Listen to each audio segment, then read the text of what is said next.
eu tenho certeza que o Senhor tem grandes coisas para falar através dessa nova matéria. Mas antes de tudo, vamos orar, pedir a direção do Espírito Santo, né?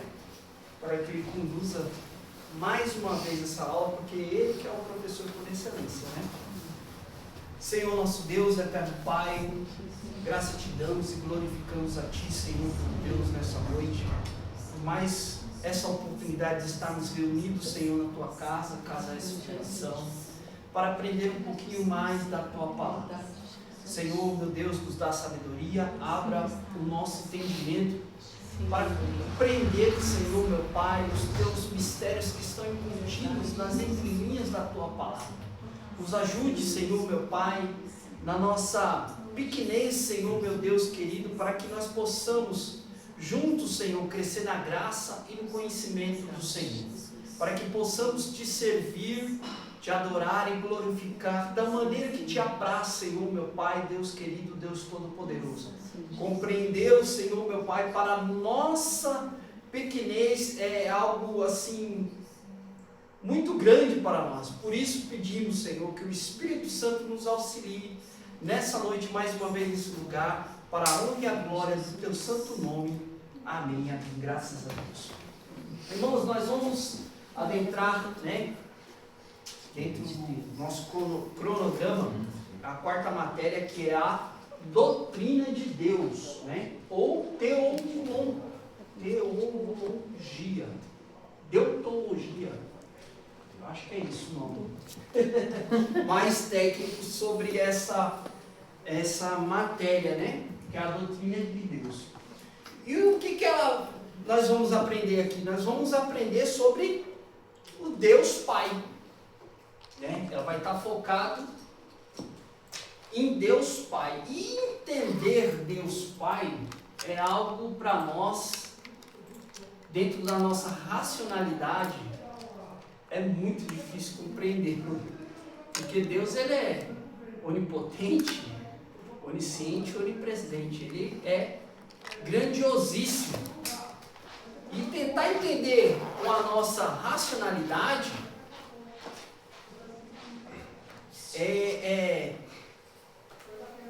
a gente não tem os meios, né, necessários para tentar compreender a grandiosidade que é esse Deus tão grande e tão maravilhoso.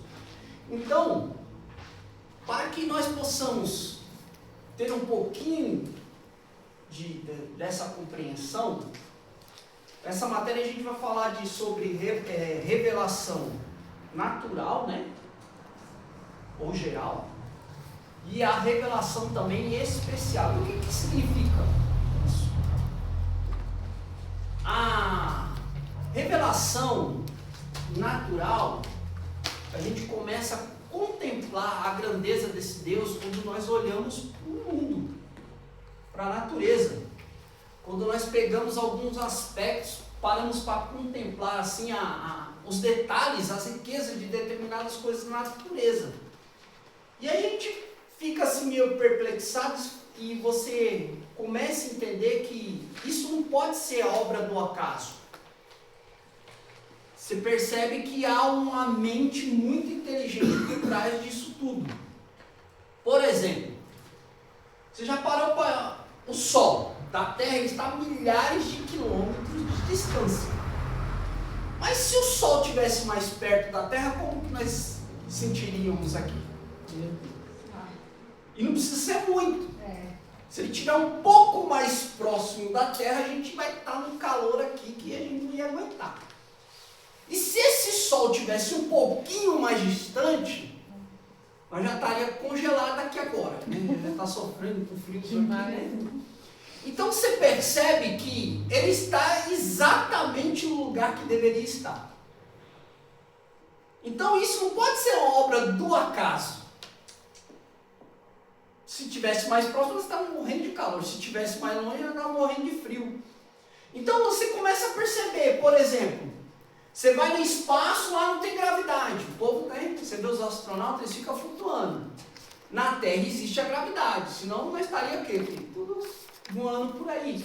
Então você percebe que tem umas particularidades que você vê que tem algo que planejou tudo isso. E é interessante quando nós olhamos para os povos, civilizações mais antigas, eles, com essa revelação natural, eles contemplando a natureza, o mundo e sua volta, né? Eles chegam à conclusão que existe uma mente muito inteligente por trás disso. Aí eles vão adorar os seus deuses, né? Você pode estudar em qualquer civilização antiga que eles têm essa necessidade de adorar um Deus, porque eles percebem que eles são pequenos e há algo maior do que eles. Então isso é a revelação natural. O que é a revelação especial? A revelação especial é a própria palavra de Deus, né? A Bíblia, porque é nela que nós compreendemos quem é Deus, a sua vontade, o seu padrão moral, né? Aquilo que ele estabelece, né? Para nós convivermos, termos um relacionamento com ele. Então você percebe essas coisas. E a outra revelação especial é a própria pessoa de Jesus Cristo, né? Em João, acho que capítulo 17 que eu deixei aqui, nós vemos o quê? O Deus Pai, ele tem um propósito. E qual é o propósito? João 17, capítulo 3, que é o seguinte: e a vida eterna é esta, que conheço a ti por um único Deus. Quem está falando isso? Jesus, né, está falando. Nessa oração sacerdotal, ele está falando, ó, e a vida eterna é essa, que conheço a ti por um único Deus verdadeiro e a Jesus a quem enviastes. Então ele está falando que conheço um Deus único e verdadeiro e poderoso. Porque as outras civilizações conhecem vários deuses, né? O Egito tinha vários deuses, Deus Sol, Deus não sei o quê. Até hoje nós temos isso no hinduísmo, né? Tem vários deuses. Mas o propósito aqui é que conheço a ti como um único Deus verdadeiro, Criador dos céus e da terra. Então, essa matéria, nós vamos falar muito sobre Deus Pai, e nós temos o quê? A primeira lição, sua existência e revelação. A segunda, sua natureza e as suas características naturais. A terceira lição, nós vamos falar sobre atributos naturais de Deus, né? E a quarta, que é as suas características morais e as suas obras. João Pedro, troca aqui pra gente. Aqui a gente vai entrar já nos slides, né? Então a primeira lição lá está lá, sua existência e revelação. Então nós temos aqui a apresentação. A grandeza, a ordem, a beleza do universo indica a existência de um Criador eterno. Deus, fonte de todo bem. O conceito de Deus pode variar referindo-se a qualquer entidade ou valor considerado extremamente importante, podendo gerar ídolos quando não se trata do Deus revelado na Bíblia. O que ele está querendo falar aqui? É aquilo que eu falei para vocês, né? Civilizações muito antigas, através da revelação natural, eles percebem que a natureza não é obra de um acaso.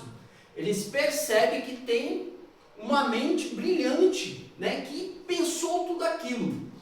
Só que para eles, vamos supor, o Sol era uma entidade, um Deus Sol. Porém, aqui para nós acreditamos num único Deus verdadeiro. E esse Deus verdadeiro que nós cremos, ele se deixou se revelar através da tua palavra. E é interessante, aqui a gente vou até entrar um pouquinho na bibliologia, que foi a primeira matéria. Por que nós cremos que esse livro é a palavra de Deus? Porque esse livro foi escrito em um período de 1600 anos, por mais de 40 autores e diversas pessoas cultas, pessoas não tão cultas, né? Em diversas situações que elas estavam vivendo. Porém, você percebe que há um assunto principal. E qual é o assunto principal da Bíblia? A pessoa de Cristo. No Antigo Testamento apontava para Cristo. Já no Novo Testamento já mostra o próprio Cristo, né? Mostra o próprio Cristo. Então, como é que você pode, num período de 1600 anos, mais de 40 pessoas, ela escrever e tem o mesmo assunto principal? Se nós aqui se propormos fazer, vamos escrever um livro. Cada um aqui vai querer escrever o seu livro ou qualquer num determinado assunto. Mas a Bíblia não. Então você percebe o quê? Que há uma mente por trás inspirando esses homens a escrever a palavra de Deus. Então você percebe que o quê? Que isso é uma revelação especial. Mas tentar compreender esse Deus, para nós é difícil demais. Eu estava vindo aqui, eu estava lembrando sobre Abacuque, né? É um livro bem curto, mas eu fiquei assim, lembrando que se fosse eu no lugar de Abacuque, também ia ficar sem compreender muita coisa. Por quê? Abacuque foi levantado, ele fez uma oração: Senhor, até quando você vai me permitir que eu veja essa vexação que está no mundo? Aí Deus vai falar para ele: olha, lá vai levantar uma nação, tal, eles são muito grandes, porque ele estava falando dos babilônicos, que foi uma nação levantada por Deus para trazer juízo contra o próprio povo de Deus que não obedecia. Aí Abacuque vai falar: como assim? Eles são pior do que nós. Você entendeu? Nós somos pecadores, mas esses é pior que a gente. Aí você está entendendo? Como é que você vai compreender a mente de Deus? Não, nós somos ímpios, tudo bem, confesso. Nós somos pecador.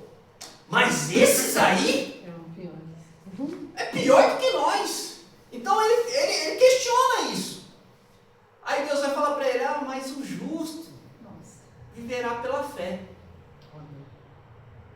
Então, quando você pega ali, eu tenho esse livro aqui, eu gosto muito dele, eu tenho todo ele sombreado, porque eu coloquei duas cores diferentes, quando é Abacuque que está falando e quando é Deus que está respondendo. E se fosse eu no lugar dele, eu também ia fazer esse questionamento. Eu falo: mas como é que pode? Mas como é que você vai compreender Deus desse jeito? Não, nós somos tristes, nós não presta. Mas esse povo que o Senhor vai vir subjugar nós é 1000 vezes pior do que nós. Então como é que você vai entender a mente de Deus? É difícil, né? Então, isso aqui, você consegue tentar compreender que há um Deus criador dos céus e da terra pela sua revelação natural e a revelação especial, que é através da sua Bíblia e através da pessoa de Jesus Cristo. Para os cristãos, Deus é o Deus de Abraão, de Isaac e Jacó, Pai de Jesus Cristo. Nosso conhecimento sobre ele é limitado e só pode vir da própria revelação divina e do relacionamento pessoal com Deus. Estudar as Escrituras é essencial para compreender de forma precisa a sua natureza e seus atributos. Muda para a gente, por favor.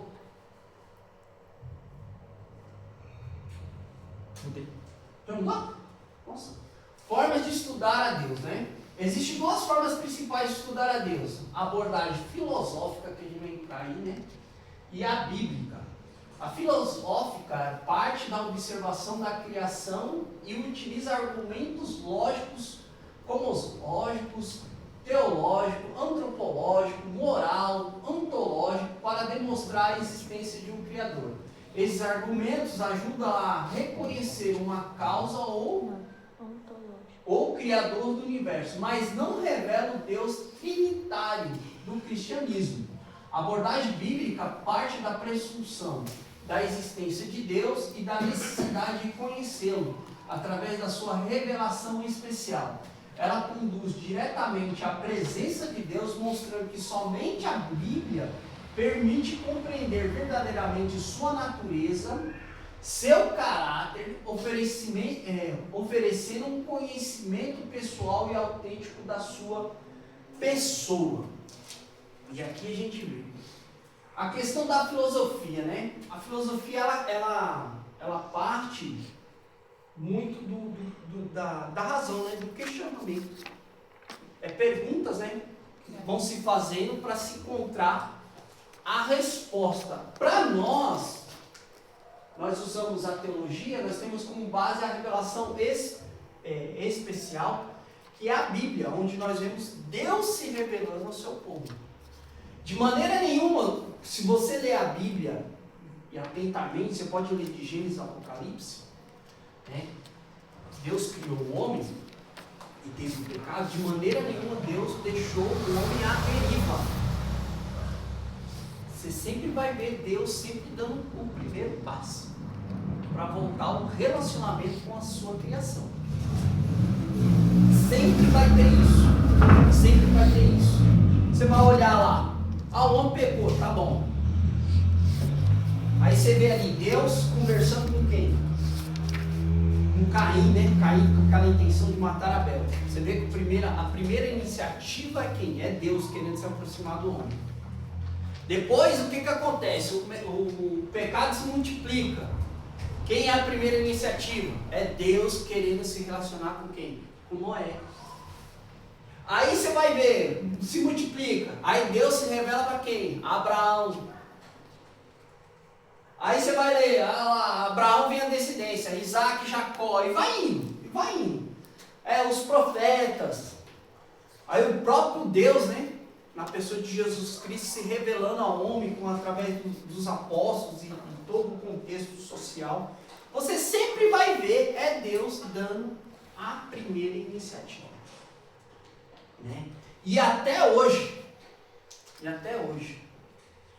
porque o único hoje, porque hoje é através do Espírito Santo, e o Espírito Santo é Deus, conforme Atos capítulo 5, versículo 4, lá fala que o Espírito Santo é Deus, né? Ele é o único que pode convencer a pessoa do pecado, do juízo e da justiça. Então, quem sempre está dando o primeiro passo é o próprio Deus.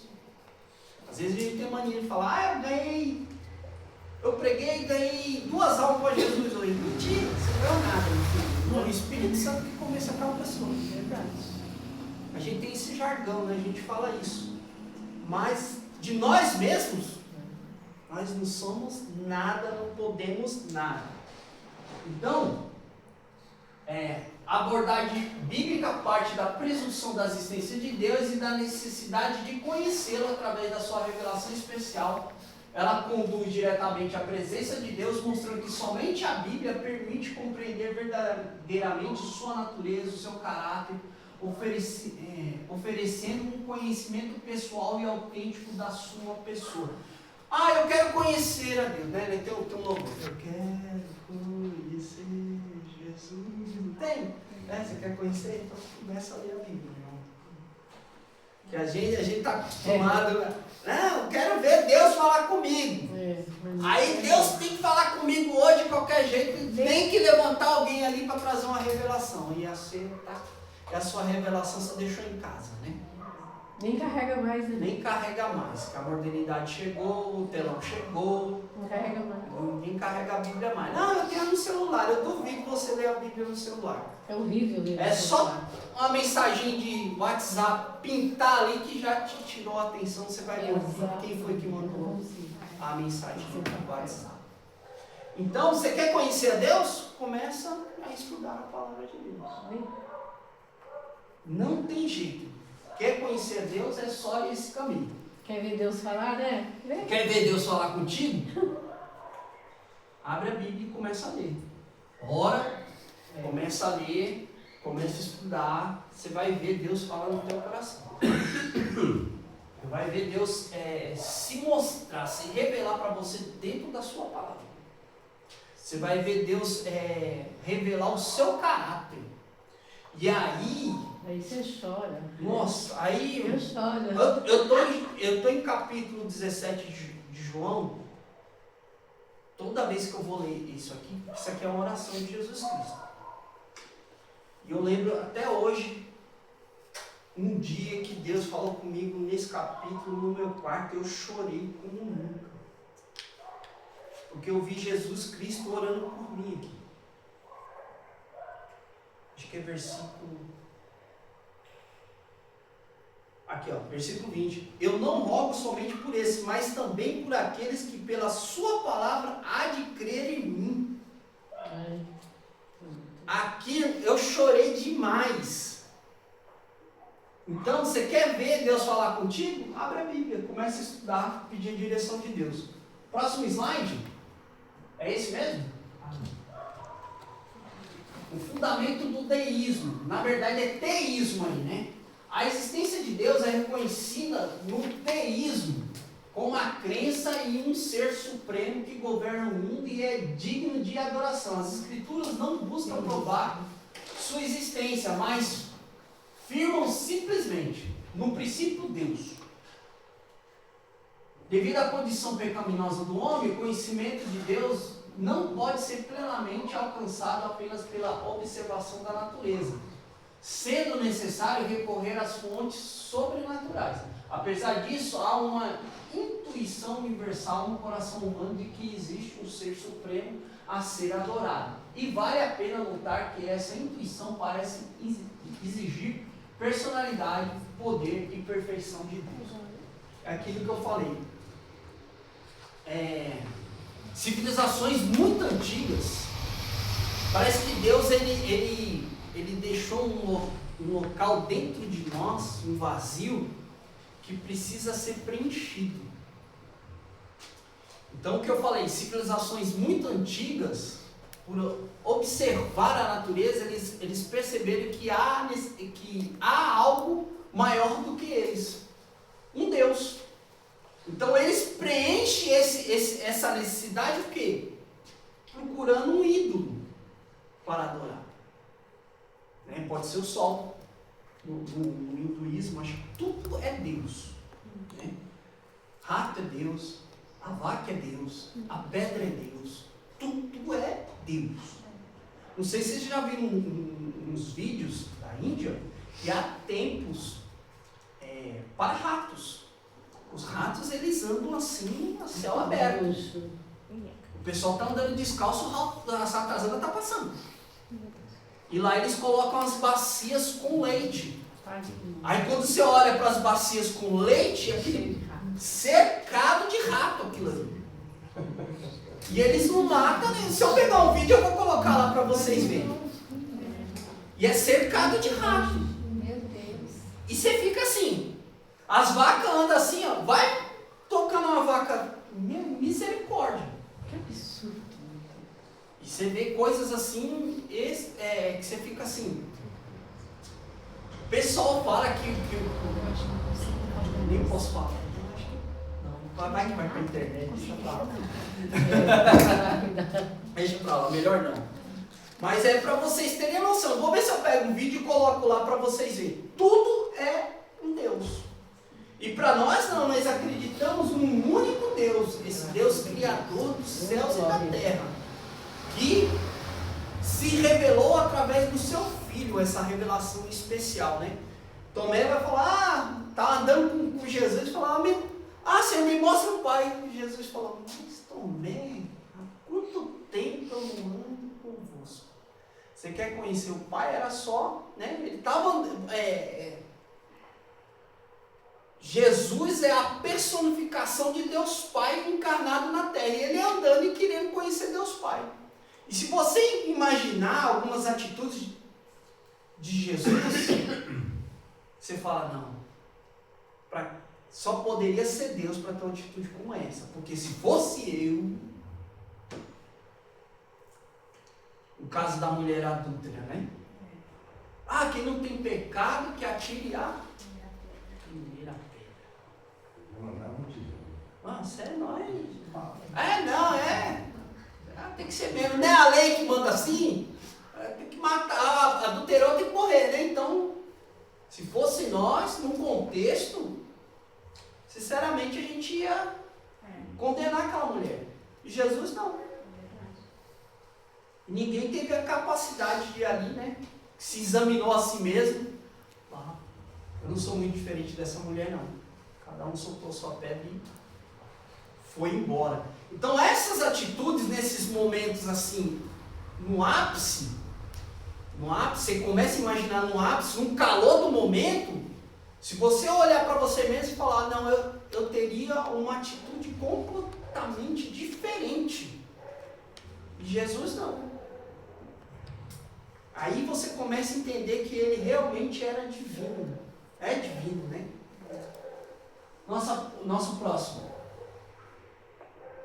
Os argumentos dos filósofos, nós vamos entrar aqui, eu só vou citar alguns para a gente não perder muito tempo. Tá? O argumento ondológico. Historicamente, essa prova da existência de Deus surgiu por último, mas logicamente seria a primeira. Baseada no conceito da perfeição, eu tenho uma ideia de ser mais perfeito. Este ser deve estar livre de toda limitação. Além do mais, o real é superior e impossível. Se o ser mais perfeito fosse tão somente possível, logicamente, não podia ser real. Em consequência, se conclui, o ser mais perfeito deve possuir existência real, já que, em caso contrário, eu poderia conceber um ser mais perfeito, o qual é contraditório. Esse raciocínio se aplica à perfeição absoluta, que governa toda a existência. Nas coisas finitas, a perfeição completa é impossível, mas em relação ao ser absoluto, a existência é necessária. Caso contrário, toda existência seria uma ilusão. Isso aqui é até meio complexo nós entendermos. A gente procurar nas coisas finitas, o homem é finito, procurar algo perfeito. Então, nós somos muito limitados em querer ser presunçosos e querer ser perfeitos, porque nós somos muito falhos. Então, a perfeição, a gente só encontramos na pessoa de Deus. Ele é perfeito. Né? E na pessoa de Jesus Cristo, que nem eu falei, em situações que Jesus passou, se fosse nós teríamos uma outra postura. Eu dei o exemplo aqui do caso da mulher adúltera. E quando nós estudamos a palavra de Deus, nós cada dia mais, a gente percebe, a gente começa a ser transformado por Deus e percebe como a gente é limitado e finito diante desse Deus tão grande, tão maravilhoso. Eu estava me lembrando quando eu entrei nesse assunto, estava pensando nesse assunto, né? Jó, capítulo, deixa eu ver se eu pego aqui, acho que é capítulo 40, que Jó, ele está passando aquela situação, e Jó, ele começa a questionar, né? Só que no capítulo, acho que 40, Deus então vai se revelar grandiosamente a Jó. Ele vai chegar e vai falar, Jó, onde você estava quando eu criei o mundo? Acho que é Jó 40 ali, não lembro. E ele começa a falar, aonde você estava, Jó, quando eu coloquei limite aos mares? Jó se queixando tanto, né, da situação que ele estava falando, e Deus se mostrou. Onde você estava quando eu criei o mundo? Então ele, né, meio que baixou a bola de Jó, falou, calma aí que você está se achando muito. Então a gente percebe isso, igual a Isaías, né? Isaías vai falar que Deus está sentado no globo terrestre e ele olha para nós como gafanhotos. Acho que Isaías 40 vai falar sobre isso ali, né? Você vê como que nós somos pequeninos perto desse Deus tão grande. E ele se mostra a sua grandiosidade, né? Como nós vemos ele na criação, né, de todas as coisas. Então, usar de argumentos da filosofia, jamais vamos conseguir compreender a profunda grandeza, a profundidade, a largura desse Deus. É muito simplista, vamos dizer assim, né? Usado argumento filosófico para tentar compreender a Deus. Nosso próximo, né? Tem como o argumento cosmológico, né? O argumento cosmológico baseia na necessidade de uma causa externa para o universo, pois nada existe por si mesmo. Tudo que ocorre, como a chuva resultante do vapor, depende de algo além de si, levando à investigação das causas para evitar um retrocesso infinito. Deve existir uma causa última, independente e autodeterminada, que dê origem ao universo. Mesmo que o universo fosse eterno, continuaria subordinado a essa causa. A ciência moderna não sustenta a ideia de um universo autossuficiente, defendida pelo panteísmo.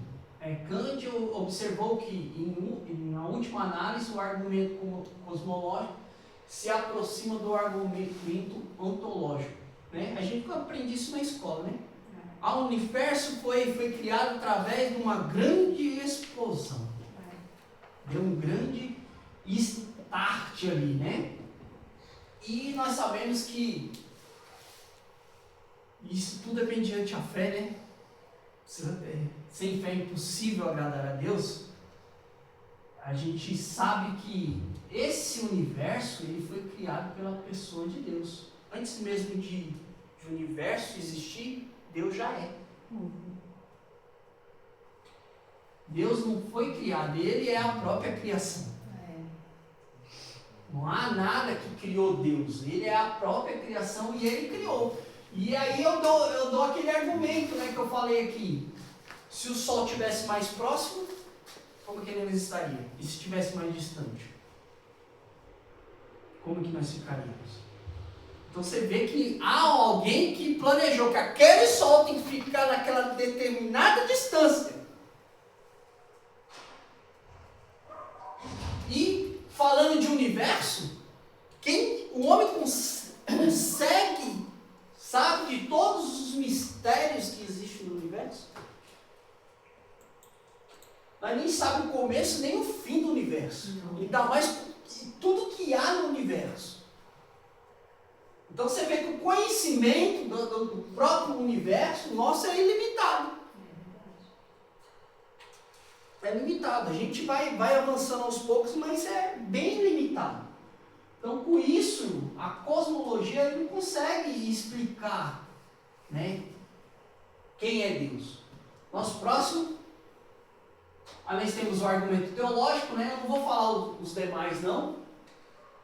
O argumento teológico. Este é bem conhecido, o argumento do desenho. As forças naturais e a adaptação das coisas viventes a elas mostra que existe um desenho, um plano ordenado de trás do mundo. Esse nos diz algo acerca da natureza do desenhador. Quem é? Deus. Mas que demonstra sua existência. Não mostra que houve uma primeira causa, e é uma causa inteligente. Quem é essa primeira causa? Deus. Eu não sei se vocês viram, aí eu coloquei um vídeo sobre, né, agora os cientistas falando sobre design inteligente. Acho que vocês não chegaram a ver não, né? Eu vou ver se eu pego esse vídeo e coloco lá no grupo. Por quê? Eles descobriram uma curva chamada curva de Fibonacci. Tudo há esse cálculo. Então eles entendem que aquilo é o quê? É uma assinatura de Deus.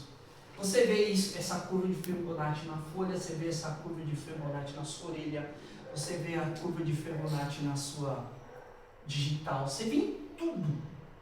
Então, como um pintor, ele não assina a sua obra, a mesma coisa é Deus.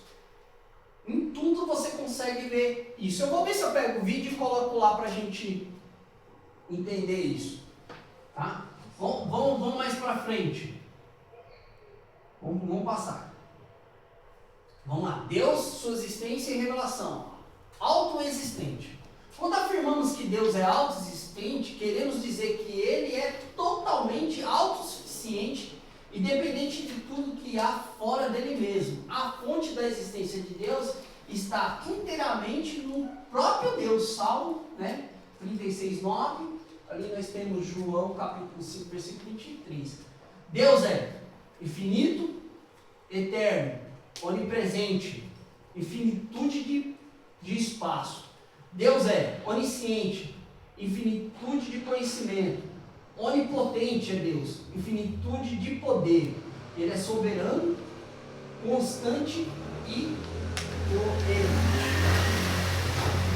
É interessante a gente entender isso aqui, ó. Constante e coerente. A gente às vezes somos incoerentes, né? É ou não é? Sim. Às vezes nós tomamos uma opinião, daqui a pouco a opinião muda. É verdade. É ou não é? A gente é meio incoerente, né? Às vezes não é constante. Mas Deus não. Deus é constante e coerente. Então, por que eu estou falando isso? Quando nós olhamos lá para o passado, o Antigo Testamento, Deus trazendo juízo para Israel, que era pecador, que desobedecia, você acha que Deus vai ser incoerente sobre a nossa geração? Não vai ser. Não vai ser. Aqueles que infelizmente desobedecer, vai receber o juízo de Deus. Não tem jeito. Não adianta. Que se Deus não poupou no passado, você acha que Ele vai mudar agora? Ele não vai mudar. Ele é constante e Ele é coerente. A mesma coisa, irmãos, a gente está na era da graça. A gente ouve a palavra, Deus levanta homem, Deus levanta mulher para pregar a sua palavra. No passado, quem era?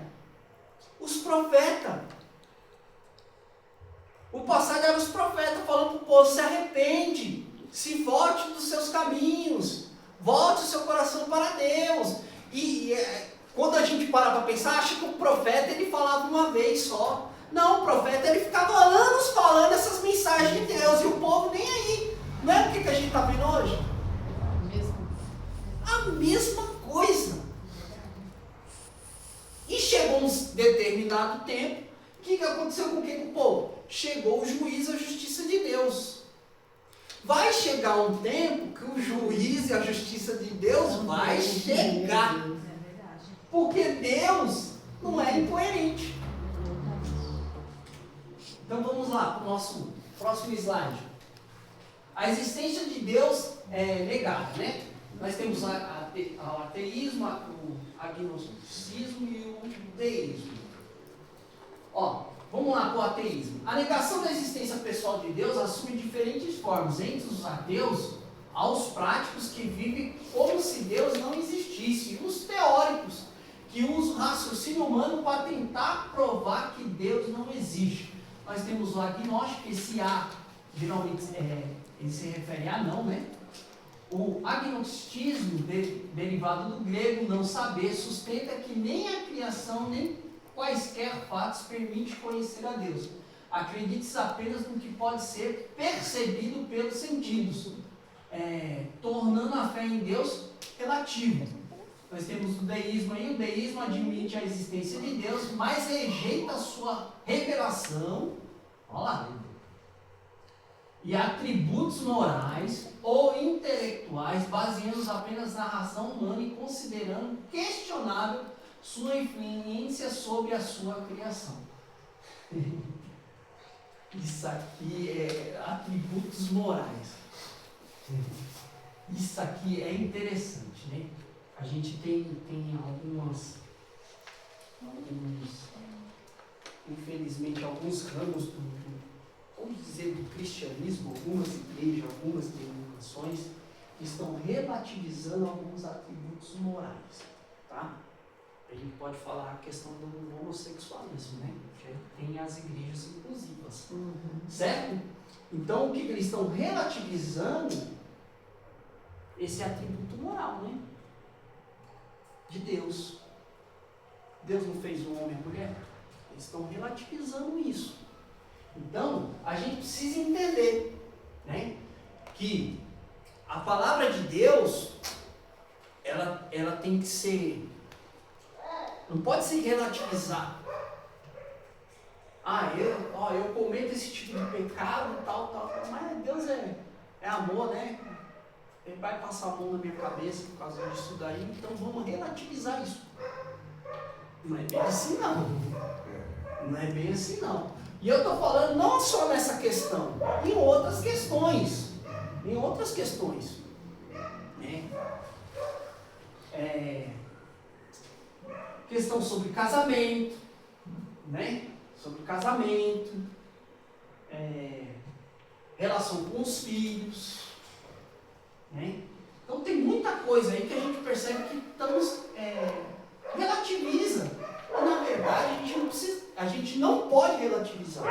A gente precisa conhecer e aplicar na nossa vida, porque aí há transformação. O pior que relativa tanto assim muda e a gente não pode nem reclamar. Não é conforme, então, é o processo, tudo contra o direito que fica sendo errado, né? Isso que acontece. E por que está falando de atributos morais? Porque Deus não muda. E nós estamos percebendo que o que era pecado antes, hoje... É verdade, não tem nada a ver, né? Não tem tal do nada a ver. É verdade. Tem algumas coisas, eu estou falando do nosso meio, que realmente era usos e costumes. Mas tem muita coisa hoje, irmão, que relativizou. E essa questão aí, a gente precisa tomar cuidado com isso. Igual essa lei agora de homem com homem casar, né? E adotar um filho.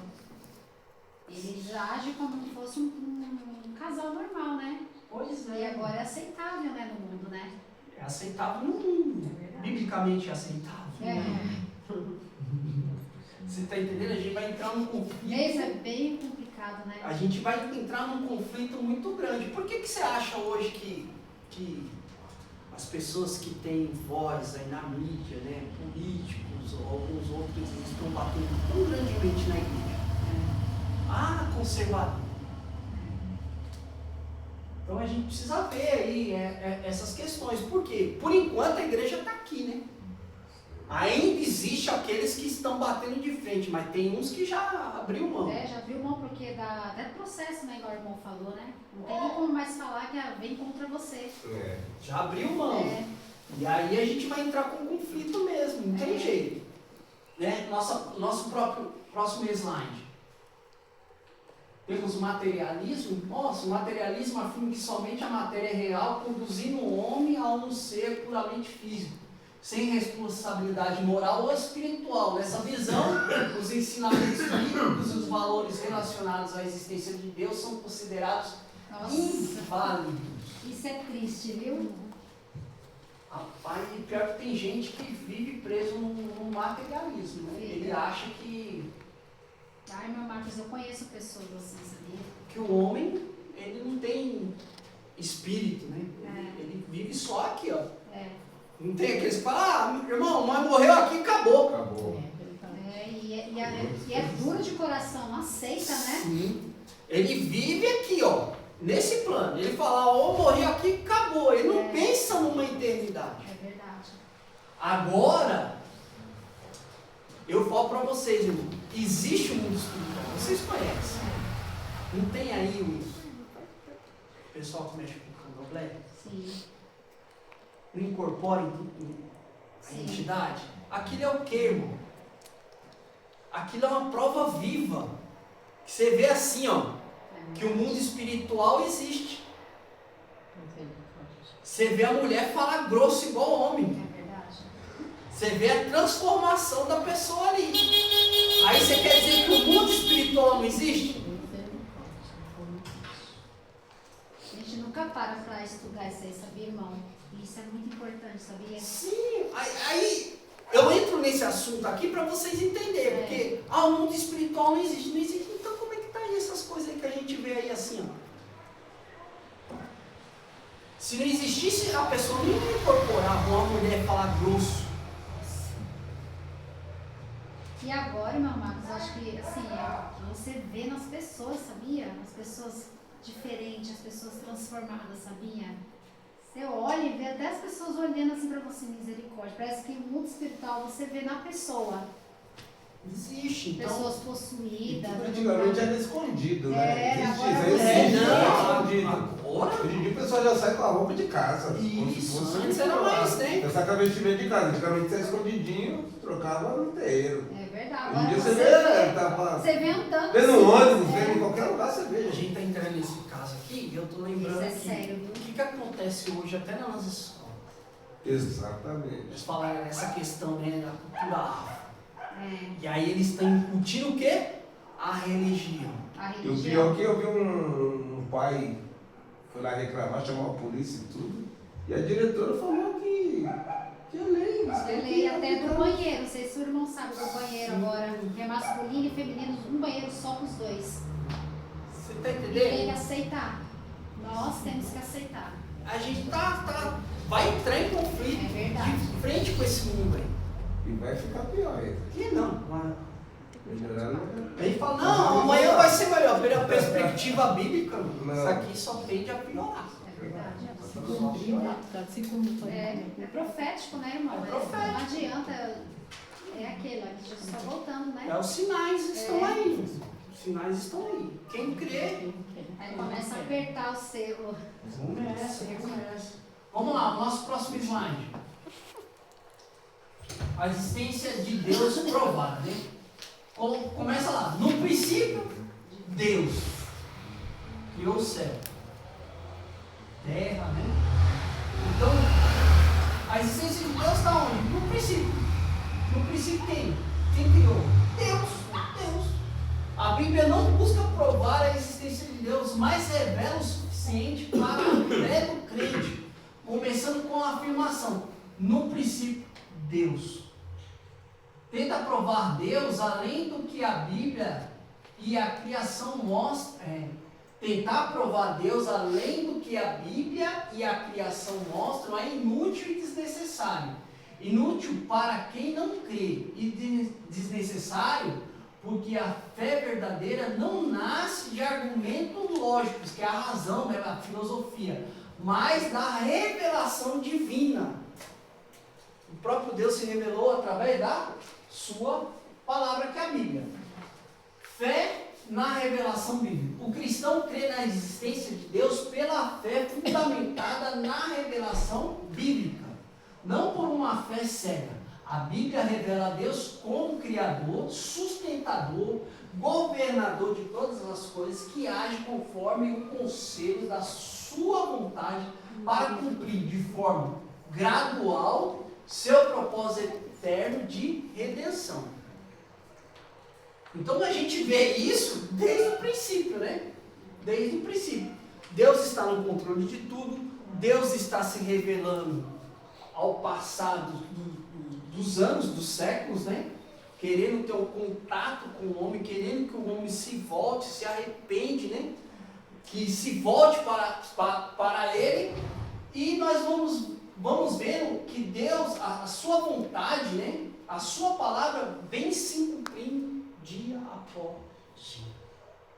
Se você olhar o que a gente está vendo na atualidade e pega um livro que foi escrito há mais de 2000 anos, sei lá, está se cumprindo hoje. E aí você percebe que realmente há uma mente que inspirou esses homens para escrever a palavra. Então por isso que a Bíblia é a palavra de Deus, né? Então vamos lá para o nosso próximo slide. Deus estava em Cristo. Inspirado pelo Espírito Santo, Paulo afirmou que Deus estava em Cristo, mostrando que Jesus é a maior revelação de Deus à humanidade.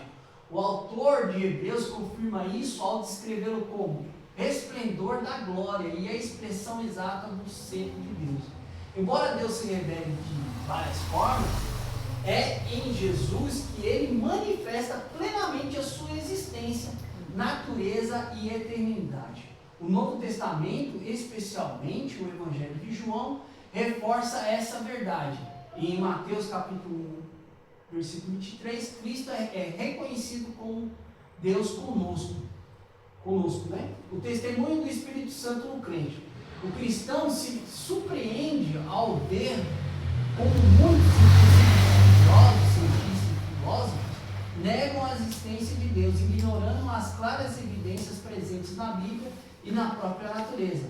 Essas pessoas preferem a mentira à verdade, preferem a mentira à verdade, cumprindo assim o que está escrito em Romanos capítulo 1, versículo 22, 28, 1 Timóteo capítulo 4, versículo 1, e 2 Tessalonicenses capítulo 2, versículo 10 e 12.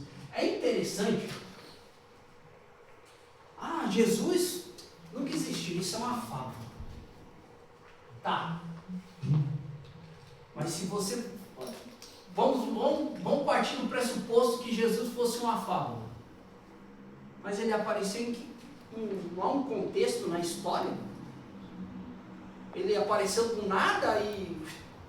essa história. E a gente conhece que Jesus ele apareceu no contexto do Império Romano. Ninguém discute que o Império Romano não existia, né? Eles confirmam que existe. Mas contesta a pessoa de Jesus.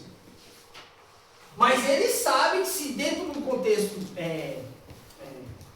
histórico, então a gente se questiona que Jesus não existe, então o imperador na época de Roma, na época de Jesus, também não existiu. Pilatos também não existiu. Então vamos apagar essas pessoas da história? Não, mas esse existiu. Não, mas Jesus não existiu. Como é que pode? Você deslocar, apagar uma pessoa de um fato histórico reconhecendo outros. O fato de ter um imperador, eu não lembro o nome desse imperador, né? Na época de Jesus, porque tinha um na época quando ele nasceu e era outro quando ele foi crucificado. Não lembro o nome deles. Se você nega a existência de Jesus, você tem que negar a existência desses dois personagens importantes da história do Império Romano. E eles não negam. E se fosse fábula, que Jesus morreu e ressuscitou, então como é que a história diz que muitos morreram crendo na pessoa de Jesus? Uma coisa, eu contar uma mentira. Será que ela pode sustentar você contando a mesma mentira nesse período? Mas passa daqui um ano, será que essa mentira que eu e você sustentou hoje vai se sustentar daqui um ano? 2, 3, 10, um século, 2. Não tem como.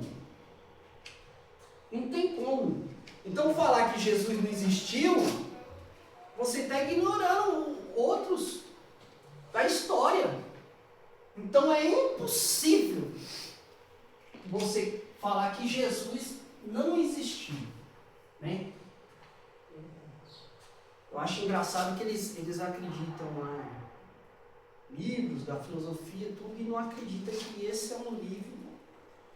É a palavra de Deus, mas também é um livro histórico. Eu faço história, estou para finalizar. Mas é interessante, né? Você vê como que a falta de fé do próprio professor de história. Quando ele vai falar do Império Romano, ele, nossa, Império Grego, nossa, e não sei o quê. Quando entra para falar do povo judeu, aí ele vai... qual a fonte que ele vai ter que recorrer? A Bíblia. Aí ele... Foge. Nossa. Literalmente é desse jeito.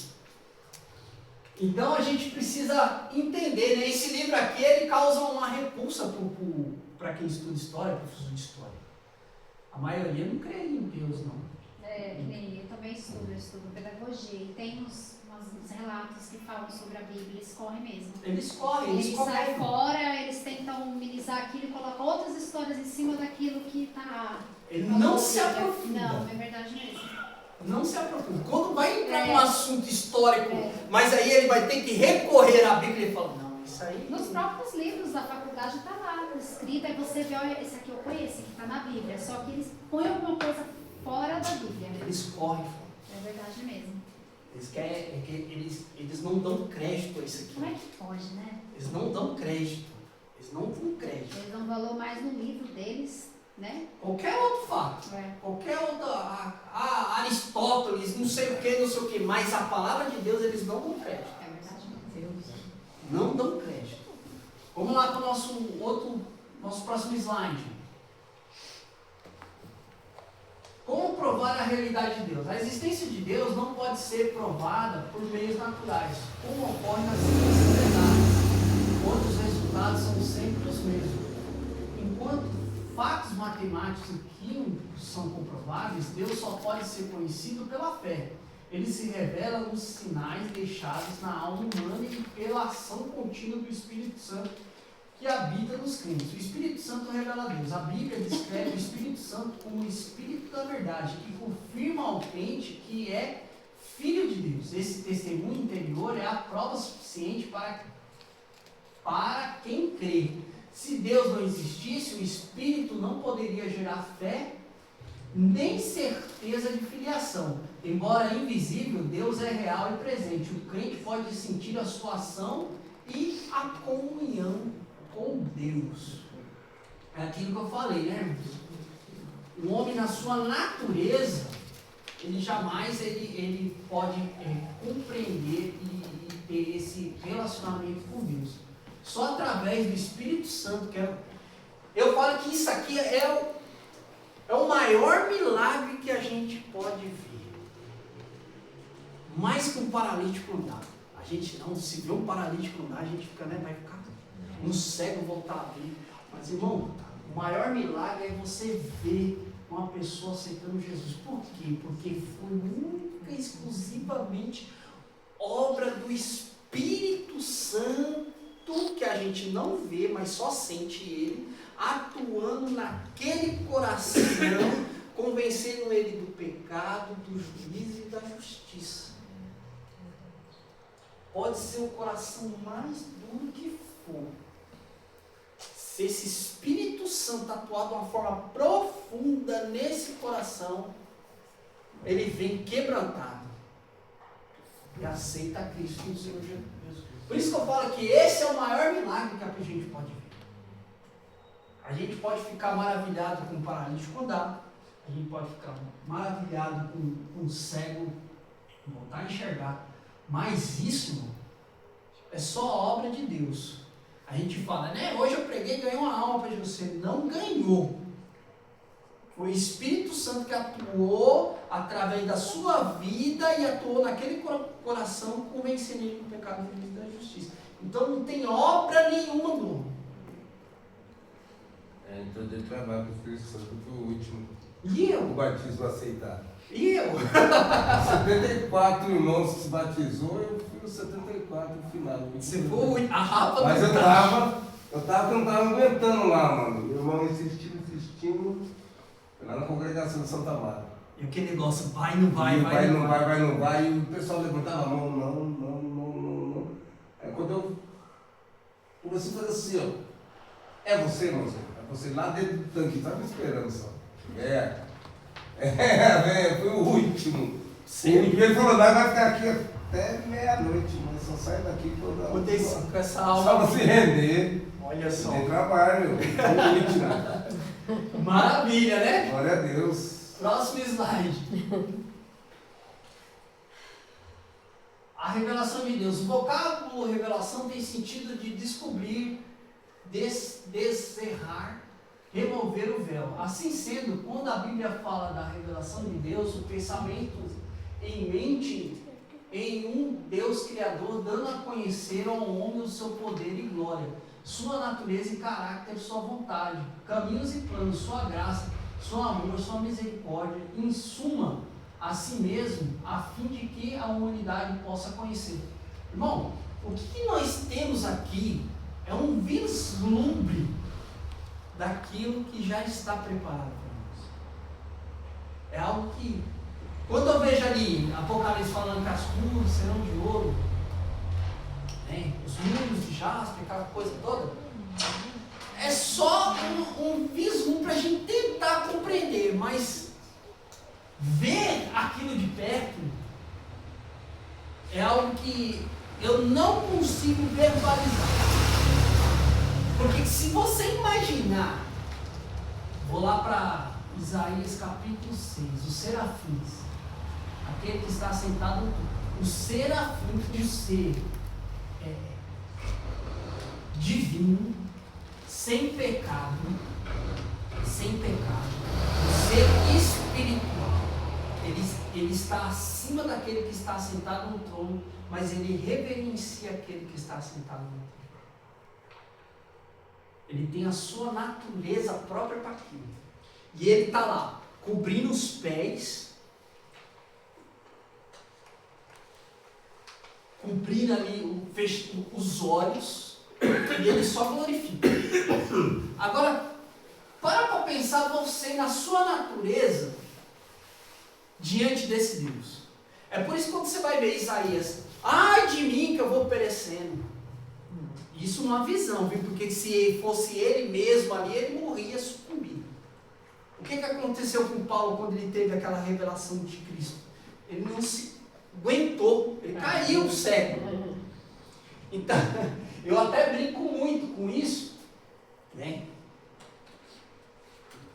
Eu brinco até muito. Eu vejo muita gente cair, aí levanta do mesmo jeito que caiu. Falando mal do irmão, Não mudou nada. não mudou nada. Agora, quando eu vejo esses homens, quando eles caíram, quando viram Deus, o que eles fizeram? Eles reconheceram a sua pequenez, né? Que são homens vários pecadores. E ele já levanta uma outra pessoa. Já pensou um dia Deus me dá uma visão da glória? Meu Deus. Próximo slide. Revelação de Deus na natureza. Davi, no Salmo 19. É interessante, isso aqui vai falar da revelação que eu estava falando, revelação natural, né? Apresenta a natureza como o primeiro mensageiro de Deus, declarando que os céus proclamam a glória de Deus. Profeta como Isaías e Jó também afirmam que toda a criação revela o Criador. Cada elemento da natureza testemunha o poder e a sabedoria divina. Gênesis capítulo 1. E o Salmo 104 mostra que tudo foi criado com propósito e ordem, formando um grande hino de louvor a Deus. Enquanto os povos pagãos adoravam as forças da natureza, confundindo-as com divindades, a Bíblia ensina que esses elementos são apenas instrumentos da revelação divina, não o próprio Deus, evitando assim o erro do panteísmo, né? Paulo, em Romanos capítulo 1, denuncia os que, vendo as maravilhas da criação, não glorificam o Criador, mas preferem adorar a criatura, sendo entregues por Deus às suas paixões e mentes corrompidas. Assim, a natureza é como uma janela aberta para o infinito, convidando o ser humano a reconhecer e adorar o Deus que tudo criou segundo o seu santo e soberano propósito. Se eu olhar para os detalhes que a gente vê na natureza, a gente fala, não é possível. Como é que o mar não avança? Como é que a onda chega até ali e volta? E sem falar os mistérios que estão escondidos no fundo do mar que a gente não conhece por causa da profundidade. Há animais que a gente não conhece. Porque por causa da pressão da água a gente não consegue ir lá. Há muitos animais no fundo do mar. Né? Então você vê que a gente são muito limitados. Né? O espaço, eu já falei aqui a respeito disso. A gente conhece muito pouco a respeito do universo. E o universo é infinito. Há muitas coisas para a gente conhecer, né? Então a natureza, ela revela o Criador, né? Como ele é grande e glorioso, a glória de slide, a gente já está indo para o final. Deus revelado a Israel. Deus fez do povo de Israel o centro da sua revelação na terra, para através dele abençoar toda a humanidade. Nenhum outro povo na terra durante a sua história teve tanta certeza de que Deus age direta e pessoalmente com ele, quanto Israel. Dito tão prova os seguintes textos das Escrituras, conforme Romanos capítulo 3, versículo 2 e Neemias capítulo 9, versículo 13, a revelação de Deus em Israel se deu pela aliança com Abraão, com prometendo a ser o Deus do seu povo. Tornar conhecido o nome de Jeová mostrava a amizade de Deus com Israel. E Israel falhou nessa missão. Deus escolheu Israel para que esse povo fosse um povo santo, para que anunciasse um Deus poderoso, soberano e o único Deus criador dos céus e da terra. E aí Israel falhou. E por causa de Israel falhar, hoje Deus se revelou através da pessoa de Jesus Cristo, através daquele que crê nele para a salvação. Então, é a missão da igreja agora. Fazer o papel que Israel não fez no passado. É anunciar a esse Deus, né, que Isaías, eu disse aqui, né? João capítulo 17, versículo 3, né? Fazer desse Deus conhecido a todos os povos, nações, né? Deus revelado aos profetas. O homem jamais conhecerá a Deus a não ser que ele próprio se revele. A revelação de Deus se manifesta quando ele se deixa ver. Torna conhecida a sua vontade e fala ao homem, como expressa a famosa frase bíblica. Assim diz o Senhor. Isso aqui é interessante. A gente só conhece Deus através da sua revelação. E a sua revelação está através da sua palavra. E a gente também conhece Deus através do Espírito Santo que convence nós do pecado, do juízo e da justiça. Então, é sempre o quê? Deus dando o primeiro passo. É sempre Deus querendo se achegar ao seu povo. Nunca é o homem. Seja bem sincero. Hoje você é cristão porque o Espírito Santo trabalhou no teu coração. Porque se fosse de você mesmo, você não estaria hoje aqui na noite de terça-feira nesse frio. Com certeza não. Eu nem estaria aqui. Né? Próximo slide. A quem Deus se revela. A revelação de Deus é geralmente reservada aos que o buscam, servem e andam em comunhão com Ele. Jesus afirmou que aqueles que guardam os seus mandamentos recebem a sua manifestação, conforme João capítulo 14 explica. Davi diz que o segredo do Senhor é para os que o temem. Salmo capítulo 25, versículo 14. Essa revelação está limitada à capacidade humana, como no caso de Moisés. Muitos dos profetas do Antigo Testamento, como Isaías, Jeremias, Ezequiel, Daniel e Amós, registraram experiências de contato pessoal com Deus, conforme Isaías capítulo 6, versículo 1, Jeremias capítulo 1, versículo 5. Isso aqui nós estamos falando de revelação especial. Eu não sei se você já teve alguma revelação assim da parte de Deus assim, que transformou. Eu já ouvi Deus falar. Já não estou ficando doido. Eu já ouvi a voz de Deus. Por isso que você vai entender, né? As minhas ovelhas reconhecerem. Não tem como. Não tem como. Eu já ouvi assim na minha mente, claramente, como se eu estivesse falando aqui. E aí não tem como. É Deus falando comigo. Então, algumas pessoas já teve experiências como essa, como eu já tive, né? Já vi outras pessoas falando a respeito disso. Uma vez eu vi um missionário Josinaldo. Ele disse que ele ouviu Deus falar com ele no banheiro da empresa. Ele entrou dentro do banheiro e Deus falando com ele. Ele saiu para fora assim, ele falando do testemunho dele. Ele saiu para fora, olhou, não tinha ninguém dentro do banheiro. Ele entrou para dentro do banheiro de novo e viu Deus falar. Falando para ele ir para a África. Ele falou, não é possível. Aí ele falando o seguinte, ele estava na empresa química, abaixo deles, acima dele só o dono. Ganhava muito bem, estava tranquilo, família. Aí ele falou, Deus, será que é isso mesmo? Se for isso mesmo, o senhor vai falar com a minha esposa. Tá bom. Aí ele relutou de tocar no assunto com a esposa. Quando ele foi falar com a esposa, ela falou, não, é isso mesmo, Deus falou comigo. Aí ele falou, agora não tem jeito não. Confirmou, já era. Aí não tem jeito não. O homem deixou a empresa, o cargo e foi para Moçambique. Só para vocês terem ideia, esse homem em Moçambique, só em Moçambique, ele instituiu 17 igrejas. E até onde eu tinha conhecimento, ele tinha um projeto de dar e voz de comer, né? Ele estava alimentando 4.000 crianças em Moçambique.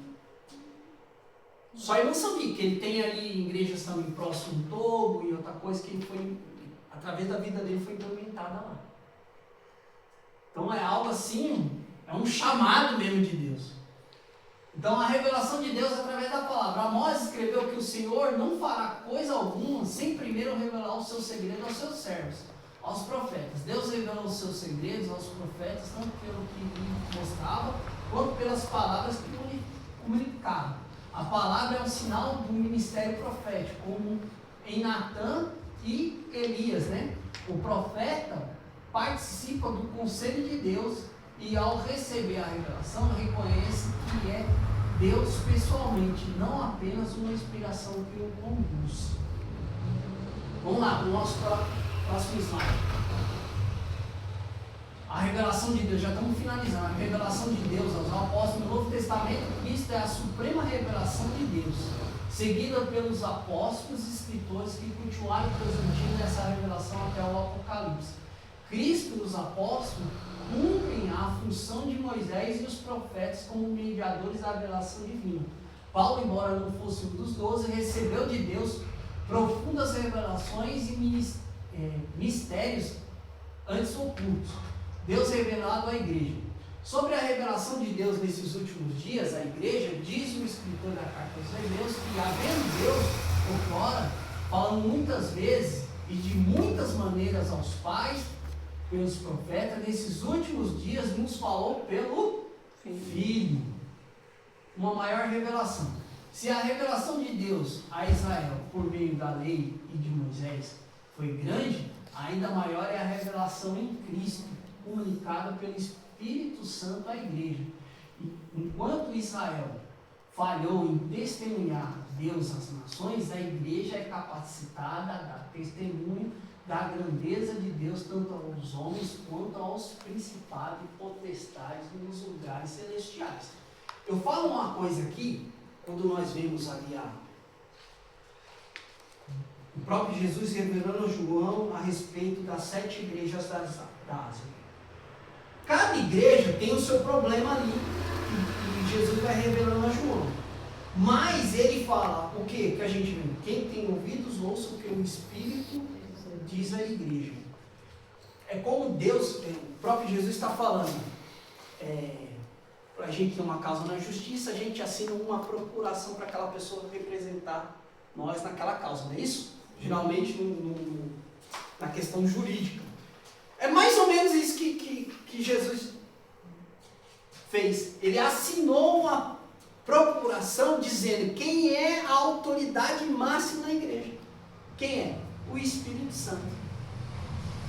Então, quem tem ouvidos, ouça o que o Espírito diz. A igreja não. Você percebe que é no plural, é as igrejas. É essa igreja que está aqui, é a igreja que está um pouquinho ali na frente, é a igreja que está ali, a igreja que está na outra rua. É o que o Espírito diz às igrejas. O problema, será que nós estamos obedecendo? Precisa tomar cuidado, né? Próximo slide. Acaba. Acabou. Acaba. Então, irmãos, É missão da igreja testemunhar das grandezas e das maravilhas de Deus e fazer esse Deus conhecido entre o povo, entre as nações e pelo mundo afora. Por isso que ele instituiu, né? Ide por todo mundo e pregar o evangelho aqui a toda criatura. Quem crê será salvo. Quem não crê será condenado. Você percebe que aqui é uma coisa. O que Jesus mandou a gente fazer? Só prega. Você só prega. Quem vai convencer do pecado de Jesus é o Espírito Santo. Você percebe que você é apenas um instrumento? Você parece que é um microfone. Ou é quem entende, né? Tem uns que querem enfiar goela abaixo. Aí é onde tem. Você percebe que você é apenas um microfone que só ecoa a voz? Você é apenas uma ferramenta. Você não é nada. Você não é nada. É Deus que faz tudo. É Deus que faz tudo. Então, irmãos, que a gente venha ter essa compreensão. Essa foi a nossa primeira lição dessa matéria. E a próxima lição nós vamos ver aqui sua natureza, suas características naturais, né? Que Deus nos abençoe. Eu agradeço a cada irmão. Vamos orar? Vamos orar agradecendo a Deus por mais essa aula. Senhor, meu Deus, eterno Pai, Deus Todo-Poderoso, graças te dou e glorifico a Ti, Senhor, meu Pai, nessa noite, pela pessoa bendita e maravilhosa do Espírito Santo, que ministrou essa aula, Senhor, meu Pai. Aprendemos como o Senhor é grandioso e como nós somos falhos, pequenos diante de Ti. Senhor, nosso Deus, que o Senhor nos dê sabedoria e abra o nosso entendimento para compreender cada dia mais que somos apenas instrumentos nas Tuas mãos, Senhor, meu Pai, Deus Todo-Poderoso. Eu te peço que o Senhor continue abençoando os nossos irmãos e irmãs, meu Pai, e nos ajude a crescer na graça e no conhecimento de Ti. Leva cada um para a sua casa, na segurança, Senhor, meu Pai, Deus querido, ao retorno dos seus lares. Que cada um seja transformado, Senhor, meu Pai, pela Tua palavra, Senhor, meu Deus querido, Deus Todo-Poderoso.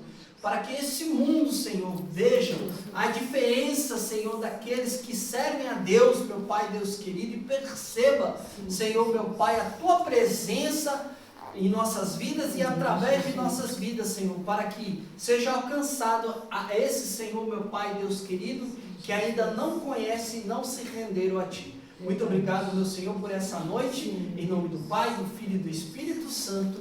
Amém, amém. Graças a Deus. Aleluia.